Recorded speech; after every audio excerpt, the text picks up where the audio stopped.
16 औरतों का एक रात को बलात्कार हुआ। हमारे साथ अन्याय अत्याचार होता है, हमारी महिलाओं का बलात्कार होता है।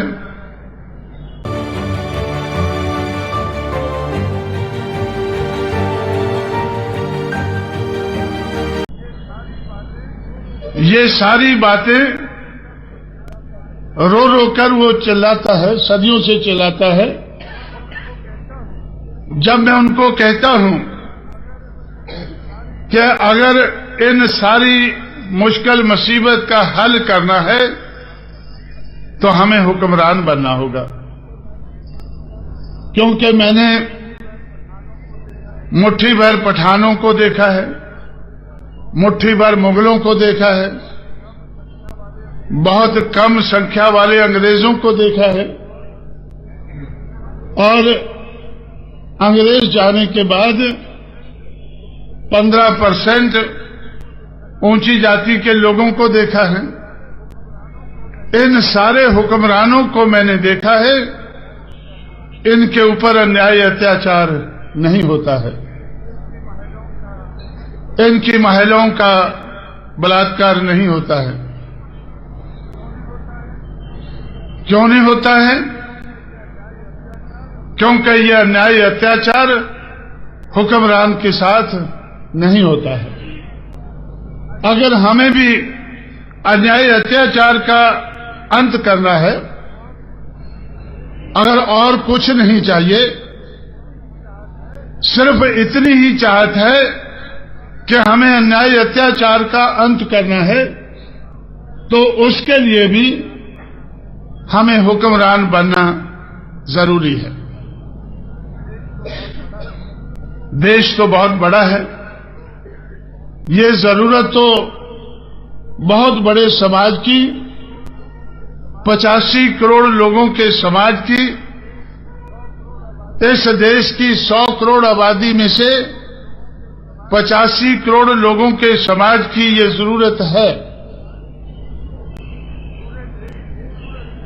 पूरे देश की जरूरत है, देश के प्रदेशों की जरूरत है।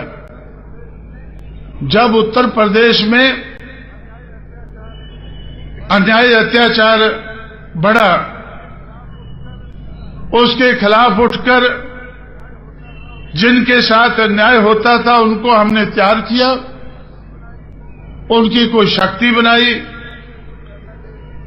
उनके कुछ एमएलए एमपी चुनकर लाए। उसके आधार पर हमें भी सरकार में हिस्सा डालने का मौका मिला। पूरी सरकार तो नहीं बनी,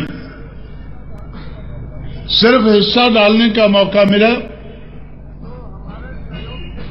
जो हमारे सहयोग से दूसरों की सरकारें चलती थी,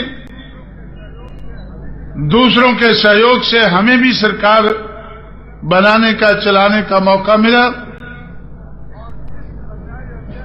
और जिस अन्याय अत्याचार के खिलाफ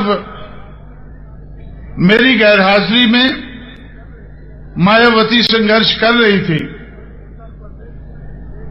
उत्तर प्रदेश में एक जगह है अलीगढ़।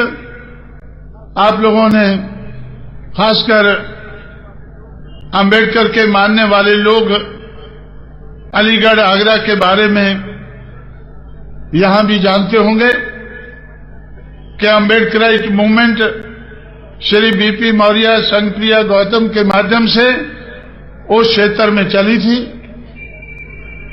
कुछ एमएलए एमपी उधर से उस वक्त बने थे। इसलिए जब वो मूवमेंट खत्म हुई, जो जाटव लोग, शेड्यूल्ड कास्ट के लोग उस मूवमेंट को चला रहे थे, वो अन्याय अत्याचार का शिकार हुए और एक भट्टे के ऊपर जाटव मजदूर औरतें काम करती थी। 16 औरतों का एक रात को बलात्कार हुआ। मायावती को मैं मुलायम सिंह यादव के साथ कोऑर्डिनेटर बनाकर दक्षिण भारत में चला गया।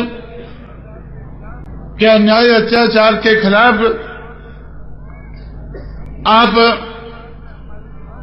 जिस सरकार में हमारी साझ है उसमें आवाज उठाएं। जब मुलायम सिंह ने उस आवाज को नहीं समझा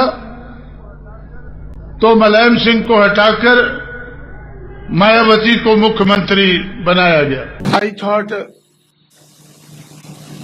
that it is not easy to annihilate caste. Perhaps it may not be even possible to annihilate caste. What should be done?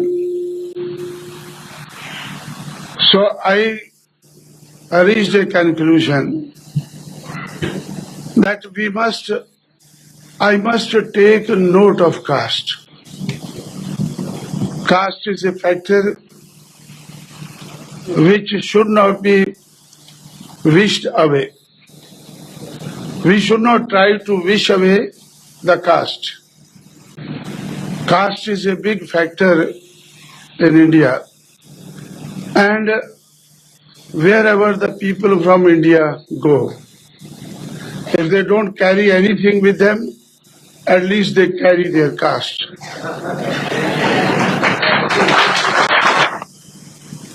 I have decided that if I had to think about eliminating caste, then I must study more deeply, not on paper, not in books, but in life. I must study more deeply about the caste factor. So, in this conference, while taking note of your desire, all of you have come from all over the world. Your desire is to move towards a casteless society. That is my desire too. But it is not, today it is not as intense as it used to be. I feel that if we are to march towards this end, we must not only take note of caste, but we must learn to handle the caste factor. Why I am here today? Why Mr. Pandian met me in Delhi and had discussions with me? And why a lot of people in Delhi try to meet me, even though I keep on moving, very rarely I am in Delhi. Because they feel that this man has learned to handle caste. This man has learned to handle caste. So,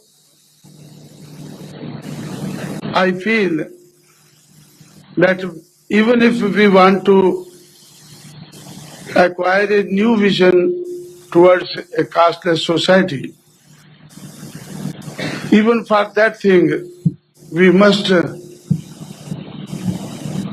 try to handle caste. And it is not easy to handle caste. So, in this conference, I would like to make suggestion from my side that if we desire to have a casteless society, without handling caste, we cannot do that.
हमारे channel like, share, subscribe देखना मत भूलिएगा। जय हिंद, जय भारत, जय संविधान, नमो बुद्धाय। धन्यवाद। Channel आर्थिक समस्या से गुजर रहा है।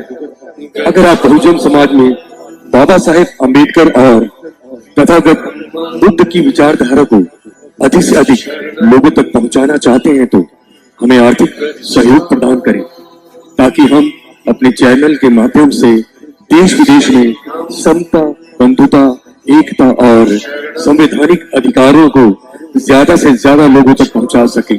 आप अपनी सहायता राशि नीचे लिखे खाते में जमा करा सकते हैं।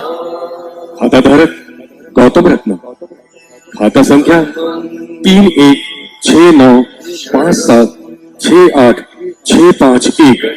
IFSC कोड SBIN 0060336, बैंक भारतीय स्टेट बैंक। आप हमारे बैंक खाते का विवरण स्क्रीन पर भी देख सकते हैं।